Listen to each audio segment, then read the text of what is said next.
Hello friends, love and spirituality 1111 में मैं अदिति सिंह आपका बहुत बहुत स्वागत करती हूँ। फ्रेंड्स, हम देखने वाले हैं फुल मून अभी निकल के गया है। हम देखते हैं कि कल था, तो हम इसमें ये देखने वाले हैं कि आपके पर्सन के मैसेज क्या हैं, क्या है उनका मूड, क्या सोच रहे हैं। तो हम मैसेज निकालने वाले हैं आपके लिए कि उनके मैसेजेस इस वक्त आपके लिए क्या हैं। लव मैसेजेस होंगे कि वो क्या मैसेज आपको देने वाले हैं। तो रीडिंग स्टार्ट करने से पहले एक छोटा सा डिस्क्लेमर, टैरो रीडिंग जो भी होती है एक वॉलेटाइल एनर्जी है जो कि टाइम के साथ साथ चेंज होती रहती है। तो कोई भी मेजर डिसीजन आपको सिर्फ टैरो के बेसिस पे लेने की ज़रूरत नहीं है। अपनी इंट्यूशन को फॉलो करना है, उसे सिर्फ एक गाइडेंस के तौर पे देखना है। कलेक्टिव रीडिंग है तो इसमें बहुत सारे लोगों की एनर्जी पिक होगी, तो ज़रूरी नहीं सारे पॉइंट्स आपसे रेजोनेट करें। तो जितना रेजोनेट करता है उतना रखिए, बाकी को जाने दीजिए। टाइमलेस रीडिंग है, मेरी ऑलमोस्ट सभी रीडिंग टाइमलेस होती है। तो जब भी आपके सामने आएगी इसमें कोई ना कोई मैसेज आपके लिए ज़रूर होगा। तो मेरी कोई भी रीडिंग आप कभी भी देख सकते हो। पर्सनल रीडिंग के लिए डिस्क्रिप्शन चेक कर सकते हो, वहाँ पे नंबर है जिस पे आप मुझे व्हाट्सएप कर सकते हो। कॉल नहीं करना है, पिक नहीं होगी। और इसके अलावा आप मुझे इंस्टा पे फॉलो कर सकते हैं, उसकी लिंक भी वहाँ पे दी हुई है। सब्सक्राइब नहीं किया है तो सब्सक्राइब कर दीजिए, और अगर कर रखा है तो thank you so much. And thank you so much आप लोगों के इतने सारे प्यार, सपोर्ट और कमेंट्स के लिए। मेरा मेन चैनल है, उसकी लिंक भी वहाँ पे होम पे दी हुई है, तो वहाँ से जाकर के आप मेरे मेन चैनल पे जा सकते हो, जहाँ पे भी आप मुझे सब्सक्राइब कर सकते हैं। वहाँ पे मैं डिटेल रीडिंग डालती हूँ, रात को 10 से 10:30 के बीच में आती है करेंट फीलिंग के। होपफुली आपको वो पसंद आएगी। अगर आपको लंबी रीडिंग पसंद है तो वहाँ पे जा सकते हो। शाम को छोटी रीडिंग आती है 7 से 7:30 बजे, तो वो भी आप देख सकते हो। ठीक है, चलिए डीप ब्रीथ लीजिए, अपने डिवाइन से प्रे करिए कि आपके सवालों के आपको सही जवाब मिले। इसके बाद अपने पर्सन जिसको भी ध्यान में रखकर आप ये रीडिंग देख रहे हैं, उनका चेहरा अपने माइंड में लेकर आइए, उनका नाम दोहराते रहिए। प्लीज़ डिवाइन, प्लीज़ बाबा जी, इस वक्त हमारे व्यूअर्स के पर्सन का मूड कैसा है और हमारे व्यूअर्स के पर्सन हमारे व्यूअर्स से क्या कहना चाहते हैं, उनके मैसेज दिख दीजिए। I will take out 10 message. ठीक है, मैं 10 मैसेज निकालूंगी। प्लीज़ डिवाइन, हमारे व्यूअर्स के पर्सन हमारे व्यूअर्स से क्या कहना चाहते हैं, प्लीज़ बताइए। आई लव यू, वो पहले ही मैसेज में आपसे कहना चाहते हैं कि वो आपसे बहुत प्यार करते हैं। I love you. Please divine, हमारे व्यूअर्स के पर्सन हमारे व्यूअर्स से क्या कहना चाहते हैं, प्लीज़ डिवाइन हमें बताएं। Can't see you with someone else, वो आपको किसी और के साथ नहीं देख सकते हैं। क्यों देखने की ज़रूरत पड़ेगी, छोड़ो ही मत। प्लीज़ डिवाइन, हमारे व्यूअर्स के पर्सन हमारे व्यूअर्स को क्या कहना चाहते हैं, प्लीज़ डिवाइन बताइए। I am so sorry that I left you in cold for someone else. Yes, ये मैसेज उन लोगों के लिए है जिनके पर्सन किसी थर्ड पार्टी में गए थे, या उन्होंने आपकी कंपैरिजन में किसी और को प्रायोरिटी दिया। वो प्रायोरिटी किसी और के लिए हो सकता है, कोई थर्ड पर्सन हो सकता है, उनकी फैमिली हो सकती है। ठीक है, बट किसी और के लिए अगर आपके पर्सन थर्ड पार्टी लाए हों और आपको किसी के लिए छोड़ा है तो उन्हें रिग्रेट है इस बात का। ठीक है, प्लीज़ डिवाइन, हमारे व्यूअर्स के पर्सन हमारे व्यूअर्स से क्या कहना चाहते हैं, प्लीज़ डिवाइन हमें बताइए। क्या अब हम सिर्फ दोस्त बनकर रह सकते हैं? ओके, चलिए देखते हैं क्यों इन्होंने ऐसा बोला। प्लीज़ डिवाइन, हमारे व्यूअर्स के पर्सन ऐसा क्यों बोल रहे हैं कि क्या अब हम सिर्फ दोस्त बनकर रह सकते हैं को क्लैरिफाई करिए डिवाइन, प्लीज़ बाबा जी। क्या अब हम सिर्फ दोस्त बनकर रह सकते हैं को क्लैरिफाई करिए। कुछ लोगों के लिए अगर आपके पर्सन किसी फैमिली में, अगर फैमिली इशू है आप लोगों के बीच में और आपके पर्सन आपकी तरफ नहीं बढ़ सकते हैं, ठीक है, उन्हें ऐसा लगता है कि उन्होंने किसी अपने को खो दिया है। हो सकता है थर्ड पार्टी इशूज़ की वजह से, अपनी फैमिली की वजह से। फैमिली सबके लिए अलग अलग होगी। अगर आप एक मैरिड पर्सन से डील कर रहे हो तो वो उनके हस्बैंड वाइफ या उनके बच्चे हो सकते हैं, या फिर उनका मतलब उनके पेरेंट्स हो सकते हैं, भाई बहन हो सकते हैं। तो वहाँ पे कंडीशन ये है कि आपके पर्सन को ऐसा लग रहा है कि या तो उन्हें आपको खोना पड़ेगा या किसी और को खोना पड़ेगा यहाँ पे, या पास्ट में जैसे कि आगे की एनर्जी दिखाई दे रही है, या हो सकता है इन्होंने अपनी फैमिली को प्रायोरिटी दी हो, आपको छोड़ के चले गए हो। तो उस कंडीशन में इनको एक तो रिग्रेट है इस बात के का कि इन्होंने आपको अकेला छोड़ा है। और हो सकता है कुछ लोगों के लिए कंडीशन ये है कि ये अभी भी वापस लौटने की कंडीशन में ना हो। ठीक है, और ये आपको किसी और के साथ देख भी नहीं सकते हैं। तो इस वजह से हो सकता है इन्हें ऐसा लग रहा है कि जैसे इन्होंने कोई अपना खो दिया है। तो ये चाहते हैं कि कोई, अगर या तो इन्हें आगे बढ़ना पड़ रहा है, छोड़ना पड़ेगा, या ऑलरेडी इन्होंने छोड़ दिया है। दोनों ही सूरत में कंडीशन ये है कि आपके पास ये आपको पूरी तरीके से नहीं छोड़ना चाहते, आपको एक दोस्त बना के अपनी ज़िंदगी में ज़रूर रखना चाहते हैं, टच में रहना चाहते हैं। तो ये कहना चाहते हैं कि क्या अब हम सिर्फ दोस्त बन के रह सकते हैं। सपोज अगर फैमिली नहीं मान रही हो, इन्हें आपको छोड़ना पड़ेगा, आगे बढ़ना पड़ेगा, चाहे जो भी सिचुएशन हो आपकी, तो भी आपसे ये कह सकते हैं कि क्या हम सिर्फ दोस्त बन के रह सकते हैं। या पास्ट में ये आपको चीट करके गए थे, थर्ड पार्टी को इन्होंने पेडिस्टल पर रखा था, आपको नहीं रखा था।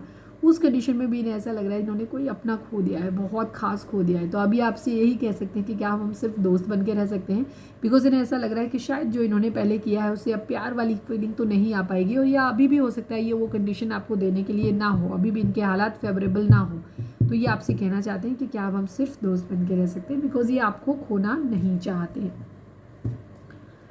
प्लीज़ डिवाइन हमारे व्यूअर्स के पर्सन हमारे व्यूअर्स से क्या कहना चाहते हैं, प्लीज़ डिवाइन हमें बताइए। क्या तुम मुझसे शादी करोगी या करोगे? यस, ये आपसे मैरिज करना चाहते हैं, आपसे पूछ रहे हैं कि क्या आप इनसे शादी करोगे या करोगी। ठीक है, जेंडर के अपने हिसाब से लीजिए, आप लड़का है लड़की है।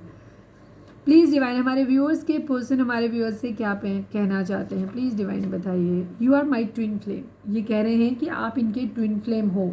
ठीक है, हो सकता है पहले आप समझाते हो तब इनको ना समझ में आता हो, पर जब ये दूर गए हैं और आपको भूल नहीं पा रहे हैं तो इनको ये एहसास इस रिश्ते की वर्थ का अंदाज़ा हो रहा है। ठीक है, तो आपके पर्सन आपसे कहना चाहते हैं कि आप इनके ट्विन फ्लेम हो। प्लीज़ डिवाइन हमारे व्यूअर्स के पर्सन हमारे व्यूअर्स से क्या कहना चाहते हैं, प्लीज़ डिवाइन बताइए। क्या जो कनेक्शन मैं फील करता है करती हूँ वो तुम्हें भी फील होता है? यस, आपके पर्सन को, अगर आप लोगों के बीच में आप नहीं है, अब रीडिंग देख रहे हो तो मैं ये तो नहीं कहूँगी कि आपको ट्विन फ्लेम या सोलमेट के बारे में जानकारी नहीं है, आप रिश्तों के बारे में जानते हैं डेफिनेटली। बट आपके पर्सन आपसे ये कहना चाहते हैं कि क्योंकि हो सकता है आप लोगों के बीच में एक दूरी आ गई है, एक डिस्टेंस मेंटेन हो गया है आप लोगों के बीच में, बिकॉज यहाँ पे थर्ड पार्टी आई है, दिख गया थर्ड पार्टी है। तो हो सकता है बहुत हार्श, थर्ड पार्टी जब भी आती है तो कई सारे रिश्ते जो होते हैं ना, कुछ चीज़ें, कुछ फीलिंग, कुछ इमोशंस कई बार हमेशा हमेशा के लिए ख़त्म हो जाते हैं, वो पहले जैसे कभी नहीं हो पाते। ठीक है, एक क्या होता है कि कहीं पे भी जब एक ट्रस्ट ब्रेक होता है ना, तो ज़िंदगी में प्यार दोबारा हो सकता है किसी इंसान से, लेकिन भरोसा दोबारा नहीं हो पाता है। और सबसे बड़ी चीज़, और प्यार स्ट्रॉन्ग रहे, वो कभी टूटे नहीं, उसके लिए भरोसा होना बहुत ज़रूरी है। ठीक है, तो यहाँ पे ये चीज़ हो जाती है। तो कभी भी थर्ड पार्टी या कोई भी रिश्ता, जब भी कोई रिश्ते में कोई तीसरा व्यक्ति आता है दो लोगों के बीच में, तो वहाँ पे भरोसा टूट जाता है। ठीक है, तो शायद वो सिचुएशन आप लोग अभी फील कर रहे हो, अभी है आप लोगों के बीच में। तो इसीलिए आपके पर्सन को ऐसा लगता है कि क्या जो कनेक्शन मैं फील करता हूँ वो करती हूँ वो तुम्हें भी फील होता है, बिकॉज इनको आपके साथ एक ट्विन फ्लेम का कनेक्शन फील होता है। प्लीज़ डिवाइन हमारे व्यूअर्स के पर्सन हमारे व्यूअर्स से क्या कहना चाहते हैं, प्लीज़ डिवाइन हमें बताएं। Missing you badly, I love you, आपके पर्सन आपको बहुत ज़्यादा मिस कर रहे हैं। मैंने जब ये आई लव यू बोला था तो मैंने कहा था कि आपके पर्सन आपको बहुत ज़्यादा मिस कर रहे हैं, तो मैं कहना चाहती थी कि नहीं, उसने सिर्फ ये बोला कि आई लव यू, उन्होंने ये नहीं बोला कि वो बहुत ज़्यादा, पर वो मेरे मुंह से जो निकला है डिवाइन ने वो बात रख ली, सच्चाई है। मिसिंग यू बैडली, वो बहुत ज़्यादा आपको मिस कर रहे हैं और आपसे कहना चाहते हैं कि वो आपसे प्यार करते हैं। प्लीज़ डिवाइन हमारे व्यूअर्स के पर्सन हमारे व्यूअर्स से क्या बोलना चाहते हैं। You are a cheater, okay okay,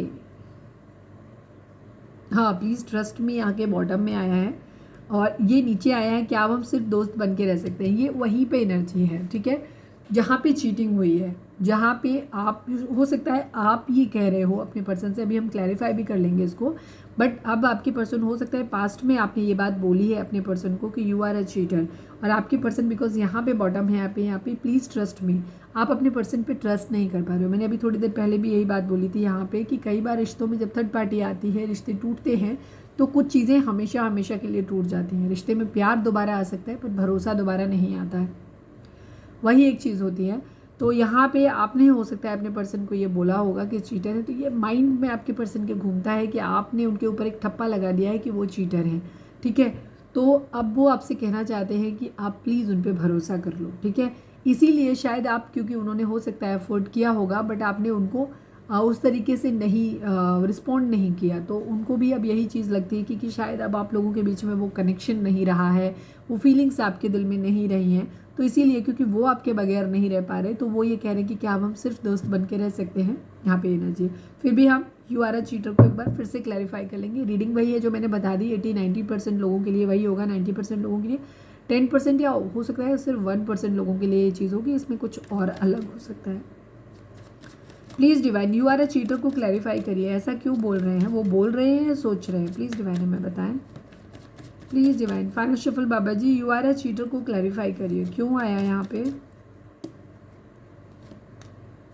the fool की एनर्जी है, टेम्परेंस हीलिंग की एनर्जी है, मैंने वही चीज़ बोली, वो सोच रहे हैं, वो चीज़ों को फिर से ठीक करना चाहते हैं। ठीक है, वो वापस फिर से ठीक करना चाहते हैं, केयर फ्री होकर के एक न्यू बिगिनिंग फिर से करना चाहते हैं। ठीक है, यहाँ पे ये चीज़ है, तो वही चीज़ है उनके माइंड में, वही है कि आप उनको ये बोलोगे कि यू आर अ चीटर। ठीक है, लेकिन वो चीज़ों को फिर से ठीक करना चाहते हैं। ठीक है, एक लीप ऑफ फेथ लेना चाहते हैं। उनको मालूम है कि रिश्ता बहुत ख़राब हो गया है, लेकिन वो फिर भी एक शुरुआत फिर से करना चाहते हैं, एक चांस लेना चाहते हैं। One last but not least, please divine, please Baba ji हमें बताइए हमारे व्यूअर्स के पर्सन हमारे व्यूअर्स को क्या मैसेज देना चाहते हैं। प्लीज़ डिवाइन हमें बताएं। Sorry I was not serious about this relationship. Yes, आपके पर्सन पास्ट में इस रिश्ते को लेकर के बहुत सीरियस नहीं थे, लेकिन आपसे दूर जाने के बाद, थर्ड पार्टी के साथ जाने के बाद उन्हें वो ट्यूनिंग वहाँ पे नहीं मिली। ठीक है, उन्हें जो उस वक्त उन्हें हो सकता है थर्ड पार्टी बहुत ज़्यादा अपीलिंग लगी, उन्हें ज़्यादा उस चीज़ में बेनिफिट नज़र आया, या जो भी रीज़न हो। ठीक है, जो भी रीज़न हो, कई बार लोग कॉम्प्रोमाइज़ करने की भी कोशिश करते हैं कि शायद यहाँ पे चीज़ें ज़्यादा ख़राब हैं उनके कंपैरिजन में, यहाँ ये कभी होता है ना, कोई रिश्ता जब ख़राब हो रहा होता है तो वहाँ पे हमें उस वक्त उसमें सारे लूप होल्स नज़र आने शुरू हो जाते हैं, सारी चीज़ें ख़राब नज़र आनी शुरू हो जाती हैं, अच्छाइयाँ दिखनी बंद हो जाती हैं। और उस वक्त अगर कोई दूसरा नया रिश्ता आता है तो अक्सर लोग उसमें नया रिश्ता कोई भी हो, ठीक है, जब आप भी मिलते हो तो शुरुआत में तो आपका रिश्ता भी बड़ा अच्छा होगा, क्योंकि हम ना तो बुराइयां अपनी दिखाते भी नहीं हैं और सामने वाले की बुराइयां देखते भी नहीं हैं, जबकि कायदे में उल्टा होना चाहिए। जब हम किसी इंसान से रिश्ते में पहले मिलते हैं तो हमें उस रिश्ते के मेन मोटे मोटे जो सबसे इश्यूज़ होते हैं ना, जो बाद में जिनके बारे में बात करी जाती है मोस्टली में रिश्तों में, अक्सर उन्हीं चीज़ों को हम स्टार्टिंग में इग्नोर मार रहे होते हैं। तो उन टॉपिक्स को या उन इश्यूज़ को इग्नोर नहीं मारना चाहिए। जब आप रिश्ते में शुरुआत में जुड़ रहे होते हैं तो उन रिश्तों को ही आपको कंसिडर करना चाहिए, बहुत स्ट्रांगली कंसिडर करना चाहिए।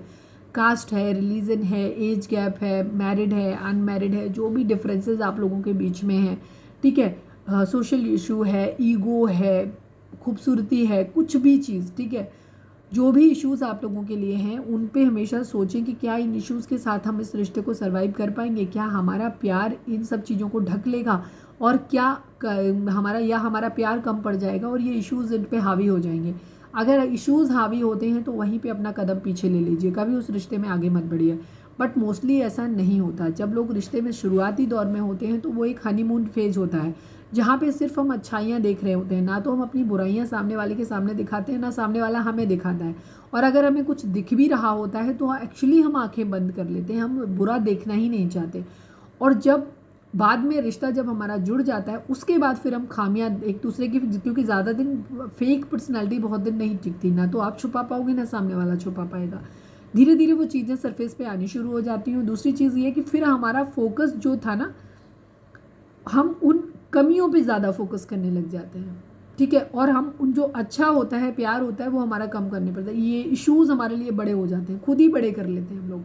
अगर हम खुद ना बड़े करें तो कभी भी किसी और में दम नहीं है कि उन इश्यूज़ के बेसिस पे हमें अलग कर सके, ठीक है। हम खुद ही अपनी ज़िंदगी में उन चीज़ों के बारे में फोकस करने लग जाते हैं। लोग अक्सर हमें तभी सुनाने की कोशिश करते हैं जब हम खुद ही अपने कान खोल के रखे होते हैं कि हाँ तुम कुछ बोलो, हम सुनना चाहते हैं, वो तब सुनाते हैं। लेकिन अगर सामने वाले को ये पता हो कि हम सुनना ही नहीं चाहते और हमें कोई फ़र्क ही नहीं पड़ेगा कि तुम क्या बोल रहे हो, तो किसी की हिम्मत ही नहीं है कि तुमसे तो कुछ बोले, ठीक है, और बोले भी तो उसको इग्नोर मारना है, हमें सुनना ही नहीं, हमें फ़र्क ही नहीं पड़ता इस बात से। लोग तभी चीज़ों को आपको ज़्यादा आपका दिमाग खाते हैं जब आपको एक्चुअली उन चीज़ों से फ़र्क पड़ता है, ठीक है। यहाँ पे एनर्जी है। हमेशा रिश्तों के शुरुआती दौर में लूप होल्स पे फोकस करें, अच्छी चीज़ों पे फोकस नहीं करें, वो तो है ही अच्छी, ठीक है, बुराई पे फोकस करें। और रिश्ता हो जाने के बाद जो खामियां हैं उन पे नहीं, जो अच्छा है उन पे फोकस करें कि इस रिश्ते से हमें क्या अच्छा मिल रहा है, क्या अच्छा है इस रिश्ते में, हमारा प्यार हमारे लिए ज़्यादा मायने रखता है। बाकी जो भी लूप होल्स होते हैं उनको हम साइड में करें, ठीक है, ये होना चाहिए। लेकिन अक्सर हम उल्टा करते हैं। तो आपके पर्सन जो थे वो पहले इस रिश्ते के लिए सीरियस नहीं थे, वो इस रिश्ते के बारे में, उनके लिए वो एक मज़ा लेने वाला रिश्ता था, जहाँ उन्हें लग रहा था कि वो टाइम पास करेंगे, निकल जाएंगे। हो सकता है उनका ये फ्लर्टी नेचर रहा हो, वो पहले भी इस तरीके की चीज़ें करते रहे हों, उन्हें इस रिश्ते में वो लगाव नहीं महसूस हो रहा था, उन्हें वो सिर्फ अपने मज़े के लिए थे या एक प्रैक्टिकल अप्रोच के साथ में थे, ठीक है, कुछ सोचा होगा टाइम पास करेंगे, कुछ फिनेंशियल्स या फिजिकल या कुछ भी उनको अच्छा लग रहा था वो ले रहे थे। लेकिन आपसे दूर जाने के बाद उनको एहसास हुआ कि नहीं, इस रिश्ते में कुछ ना कुछ सोल कनेक्शन है। तो वही सोल कनेक्शन अब आपके पर्सन फील कर रहे हैं और अब आपके पास वापस लौट के आना चाहते हैं। मुझे तुम्हारे सिवा कुछ और नहीं चाहिए। इन्हें पहले आपके सिवा बहुत कुछ चाहिए था, बट अब ये आपसे कह रहे हैं कि इन्हें आपके सिवा और कुछ नहीं चाहिए। तो बहुत ही खूबसूरत, बहुत ही प्यारी सी एनर्जी है, इसको क्लेम करो। सरेंडर टू डिवाइन लिखो, अपने आप को हील करो आप लोग, ठीक है, ताकि आप लोगों की यूनियन हो पाए। बिकॉज आपके पर्सन की एनर्जी आपको लेकर के बहुत ही खूबसूरत है, बहुत अच्छा शिफ्ट आया है इस फुल मून पे आप लोगों के लिए, ठीक है। तो ये थी हमारी आज की रीडिंग। उम्मीद है आपसे रेजोनेट की होगी, गाइडेंस मिली होगी। अगर रेजोनेट किया, गाइडेंस मिली है तो प्लीज़ चैनल को लाइक, शेयर और सब्सक्राइब किए बगैर नहीं जाएगा।